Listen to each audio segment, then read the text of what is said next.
Today's video is a step-by-step for adding a web page to Easybib in order to create a citation.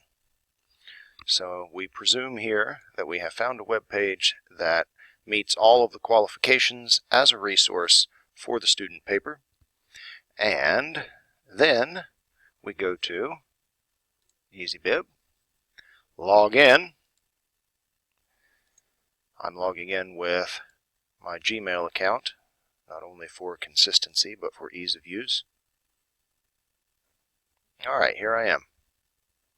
I don't have a project that I'm working on for this particular resource, so I'm going to call this one my November research paper.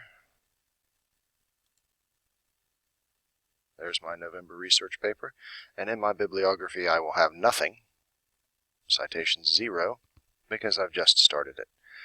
Now, my recommendation is that you never use the automatic citing for websites. It simply does not work well. Right? You have to know what type of resource you're using in order to add that information, and you always have the option of doing it manually. In this case, it's not a book or a newspaper, it's not a journal entry from a peer-reviewed academic journal. We're not pulling it from a database, it's just a website. In this case, it's CNN's website. So I'm going to do it manually. I click Manual Cite. Search for your source. I mean, you can throw the website in here and give it a go, and it may well get part, sometimes even all, of the information correct. So I've used Control-C to copy the web address, the URL. Control-V is in Velcro to paste it in, and I'm clicking Auto Cite. Now, I click Continue, and we'll see what all it got. Source type, content published originally on a website. Yes. Article title, Paris attacks, what you need to know. I don't know. Let's look. Title, Paris attacks at a glance, Thursday's developments. Paris attacks, what you need to know. These don't seem to match already. So I'm going to copy the title from the web page and then paste it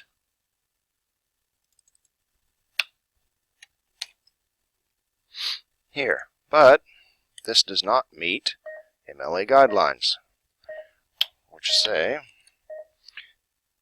that we should capitalize all of these words as a title.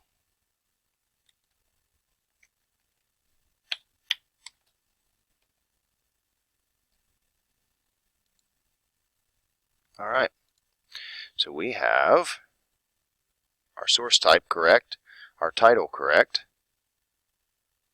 and contributors. So who wrote this? Well, we have Jethro Mullen and Elliot McLaughlin. So let's go in the order that they're listed. Jethro Mullen. So here we have first name, Jethro, last name, Mullen. But we had a second person who was an author, and that was Elliot, with 2 T's, McLaughlin. I'm going to go ahead and, since I don't think I can trust myself to spell the last name, I'm going to copy it, but I can handle Elliot with 2 T's, so let's go ahead and put that in. I now have both of the contributors. The authors are there, except I misspelled Elliot. There we are. Website title, CNN. Ooh, see? CNN, the cable news network, is the publisher or sponsor. The website is the particular website of theirs. So CNN is not correct for the website. So let's go look. Looking at this page with lots of content on it, we have our title, Paris attacks at a glance, Thursday's developments. We have the particular web page that we're on here is World, because this is their CNN World News. So I'm going to put, see, this is a little tricky. We have to decide here. World. I think we could get away with World. We could even get away with CNN World News or something to that effect. It's not crystal clear what the title of this particular page is. It is what the sponsor is. We know CNN is pretty much all news, so if we put world, I think that would probably do it. So that's what we're going to go with for this one. Website title. I'm actually going to put world news. News was in the name up there. And publisher or sponsor, Cable News Network. That's fine. URL, we already got.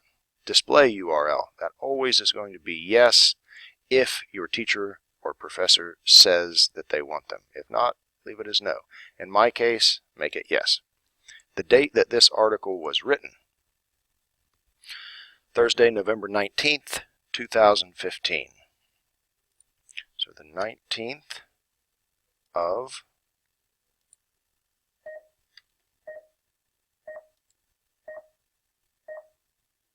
November 2015. The date that it was accessed is today. Now, this is the part where we would add an annotation. This article, actually it doesn't discuss it. It does discuss, but it mainly summarizes the events of the terror attacks on Paris. It is important to this study because, and here you would continue this sentence and write as many more as you need to make it clear to your reader how this particular information is relevant to your paper. If I were simply writing a paper that summarized all these events, then I may put it something like this.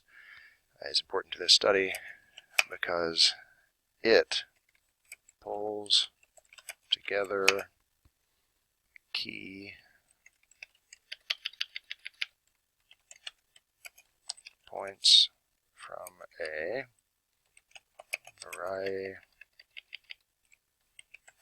variety of other resources and makes them clear to the reader. Alright, that's fine. So that is a basic annotation. It does both of the things that it's supposed to. It tells what it's about here and tells why it's relevant to this paper here. This could take 3 or 4 sentences. It could take a lot more than that, but often it can be done in just a couple sentences. So, recap. We have the title. We had to correct it. We have the website title. That one was a little tricky. It can be even trickier, but we got one and it looks to be correct. I labeled it World News. Here we have CNN in the news section in the World section. So I may have even been better off putting CNN World News. So let's go ahead and do that. Let's put